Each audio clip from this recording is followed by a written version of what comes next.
They were savages. They're brutalizing people, raping them, killing them, doing horrible things to kids. They're savages, and they need to be addressed as such.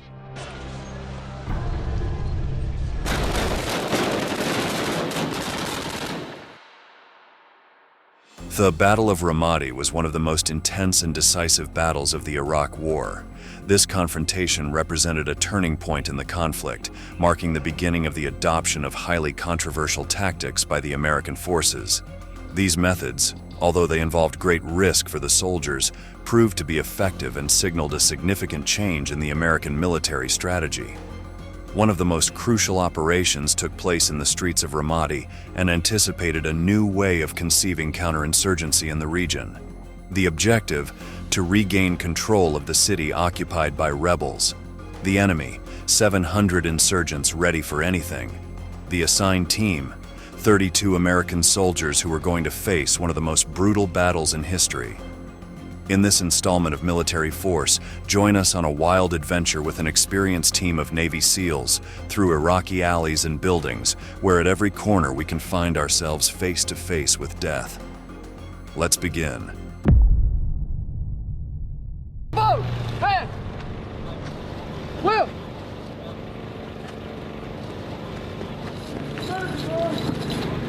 Hey, go ahead.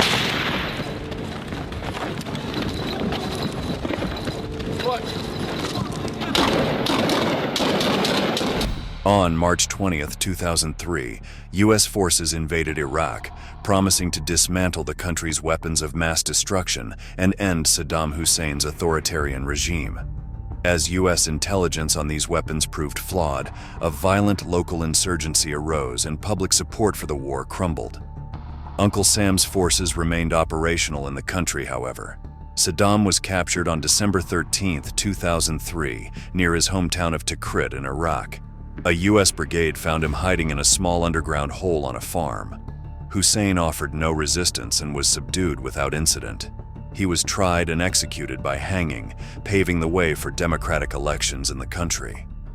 Since the U.S. invasion, more than 100,000 Iraqi civilians and 4,700 U.S. and allied soldiers have lost their lives in the brutal Iraq war that has yet to end. Insurgents continued to operate freely in Iraq, taking over the country's major cities. This was the case in Ramadi, the capital of Anbar, Iraq's largest province. In 2006, this was not exactly the ideal destination for a peaceful stay. The city had become a stronghold of the insurgency, with coalition forces barely holding on to some areas. Because of their military expertise and strategy, the Navy SEALs played a key role in helping conventional forces regain control over the occupied cities. Once an enemy area is secured or cleared, U.S. forces build a permanent combat post there. Every place we would take or assault, every area we put a combat outpost in. From these outposts, SEALs and conventional forces launch more operations, deeper and deeper into insurgent territory. What we did is to help carve out that battle space, push the insurgency, push Al-Qaeda into the middle of the city, and we kept just circling them up and getting them closer and closer together. The sheer number of enemy fighters, coupled with the guerrilla tactics they employed, forced the Navy SEALs to go to extreme lengths to achieve their objectives. The most common missions were building searches, where they constantly faced ambushes, improvised explosive devices, and deadly traps. The American strategy to combat the insurgents was direct but exhausting, advancing step by step, house by house. Now let's travel back to a day in July 2006. The city of Ramadi would be the scene of an important mission led by the elite group of the American Navy. On the battle map was big red in the middle of the city that said, Al-Qaeda battle space. I was like, well, that's where we're going. It was part of the city that was absolutely not contested and completely held by the insurgents. Recent attacks on U.S. patrols in the area have left numerous Marines dead and wounded. The SEALs have been ordered to go in and shut the insurgents down. The group is made up of 32 Navy SEALs divided into 2 platoons, Charlie and Delta. Both were integrated into city pacification operations, collaborating with the other branches of the military. Charlie Platoon generally supported the Marines, and Delta supported the U.S. Army.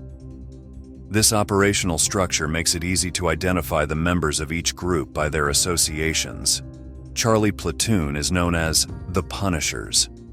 What really made them unique was the symbol they adopted, the skull of the comic book character that gave them their name. Meanwhile, one of the notable characteristics of Delta Platoon was the fairly widespread use of the Mark 14 rifle, a striking choice within the team since it was not usually used by the U.S. Army. Commanders say many insurgents came to Ramadi after fleeing the city of Fallujah following the devastating U.S.-led assault in 2004. Others have joined from across Anbar province, hiding among a civilian population that either supports their cause or is too afraid to oppose them. This has led to many young people and even children becoming dangerous elements. What's uncanny is that despite all the training that we do, a 12-year-old boy can pop an AK-47 around a corner, spray 30 rounds, and get lucky. When the bullets start flying, the battlefield is remarkably level. In that 360-degree battle space, the SEALs play a crucial role in the campaign to win back Ramadi. Everyone knows by now that SEALs have superior snipers. So we started providing sniper support, and we just went to the conventional forces, like, how can we help fight? A key aspect of understanding the SEALs' operational dynamics is the rotation between tactical roles. Operators switch between marksman, gunner, and rifleman roles, allowing them to adapt and handle different types of weaponry depending on the needs of the mission. Some neighborhoods in Ramadi are lawless zones, so dangerous that even the police dare not enter. Several roads are rigged with explosives, so American troops prefer to avoid them. Guerrillas constantly ambush U.S. forces. At each incursion into the territory, rebels launch fierce attacks with gunfire, rockets, and mortars.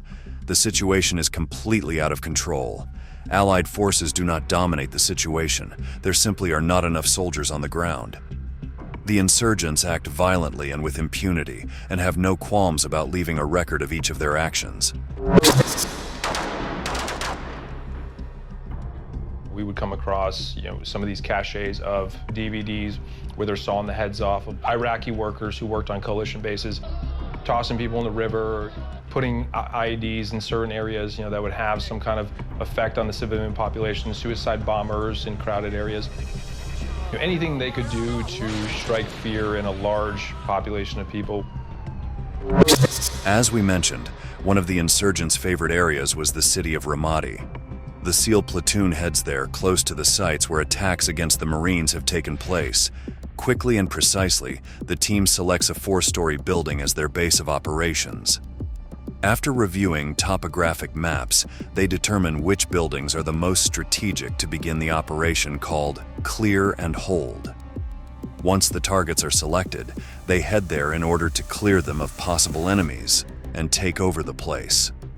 From the top of the base, the snipers try to dominate the entire street.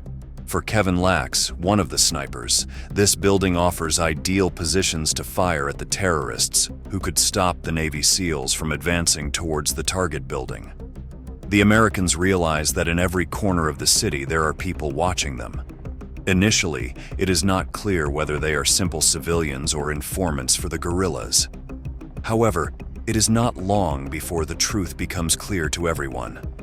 The insurgents no doubt already know that the SEALs are there, and it won't take long for them to make their presence felt. Probably 15 meters away, maybe 20. There was a guy, he had an RPK or a PPK, a camo-type machine gun, and he started shooting at me. He had to drop on me because I had my gun looked the other way, and I just kind of turned. But I got my ass behind cover. I almost got it, but I didn't. The SEALs of Charlie Platoon respond with withering firepower. The Punishers earned their name once again, killing nearly a dozen insurgents, while taking no casualties of their own. By marching into enemy territory in broad daylight, the commandos hope to lure more insurgents out of their hiding places and destroy them in direct combat. To do this, Charlie Platoon has split into a ground force and a sniper team. Among them is renowned sniper Chris Kyle, along with his partner Tony Efrati. They are covering for their comrades and are among the first to notice that something is amiss with the plan.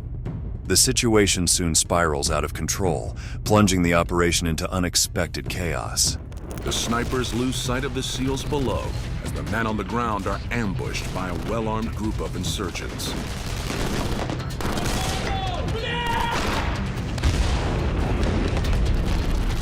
The ground force is now trapped, pinned down by gunfire.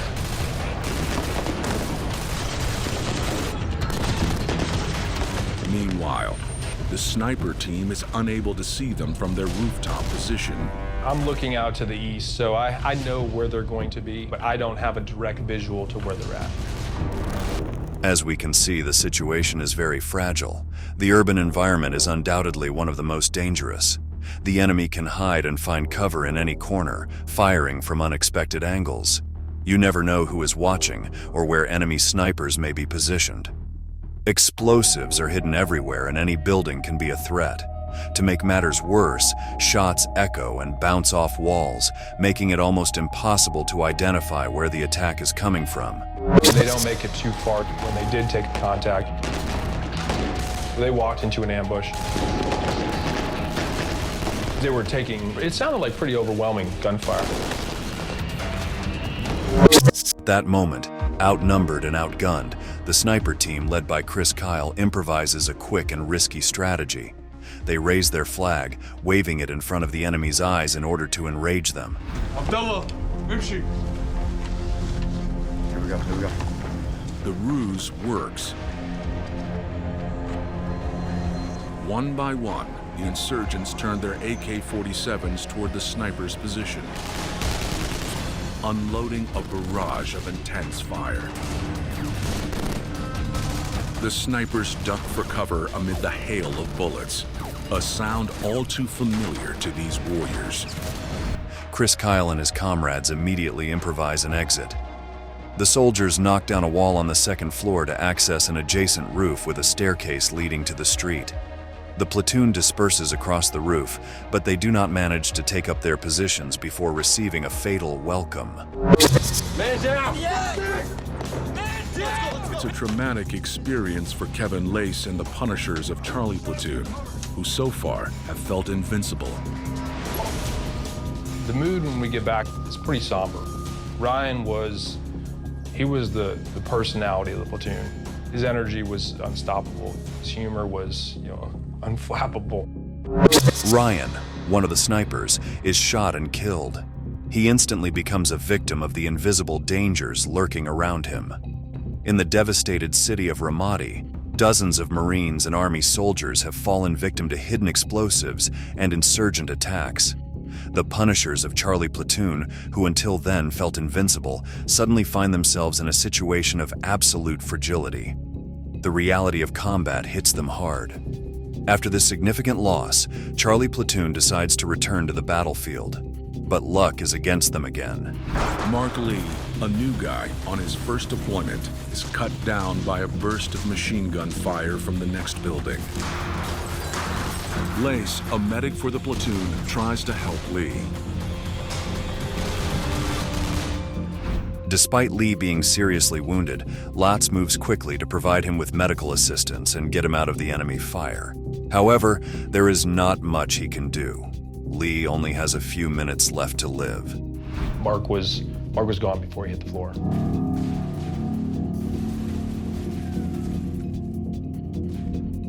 It was like taking a sledgehammer to the gut, because there's nothing you can do. I mean, it's the most powerless position you can ever be in. Even if someone dies, the work must continue. There is no time for tears, there is a need to move forward.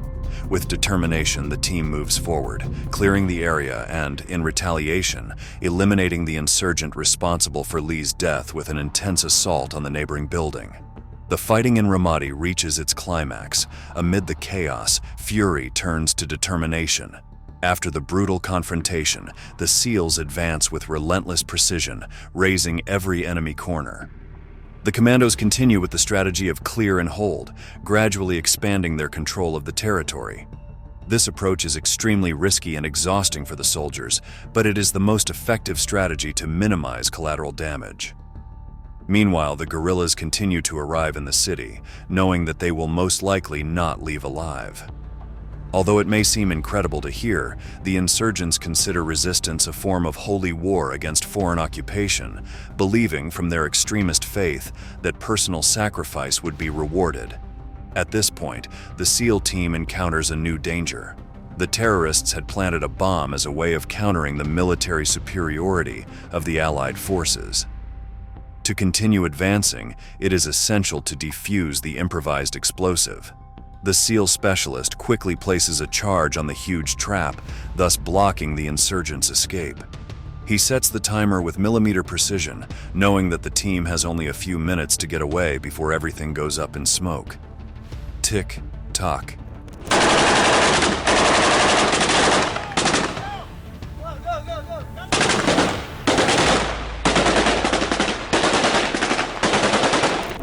When the detonation finally occurs, the roar shakes the area, providing the perfect distraction for the terrorists still pouring into the city. Amidst the chaos and smoke, the SEALs seize the opportunity to gain ground. After a series of brutal clashes, the strategy finally pays off, allowing the forces to secure Ramadi and offer respite to the city's traumatized civilians. For the platoon's commandos, victory isn't just a military objective. It's personal revenge for their fallen comrades. In this grim city, a team that started out invincible proved that even in the face of loss and pain, the mission always continues.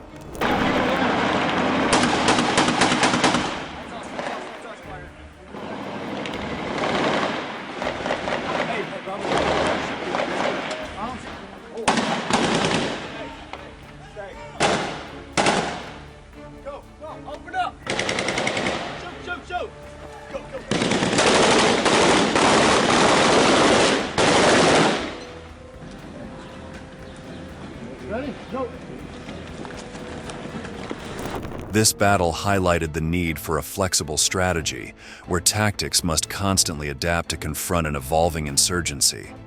Support from the local population proved to be a crucial factor, proving that to secure a region, it is not enough to militarily defeat the rebels. It is equally critical to gain the trust of the community and undertake reconstruction efforts. Combining tactical superiority with a strong connection with the local population became an essential element in achieving lasting stability and a safe environment. In addition, the introduction of counterinsurgency operations, which integrated combat with civil military efforts and information warfare strategies, proved to be much more effective than simply relying on weapons superiority.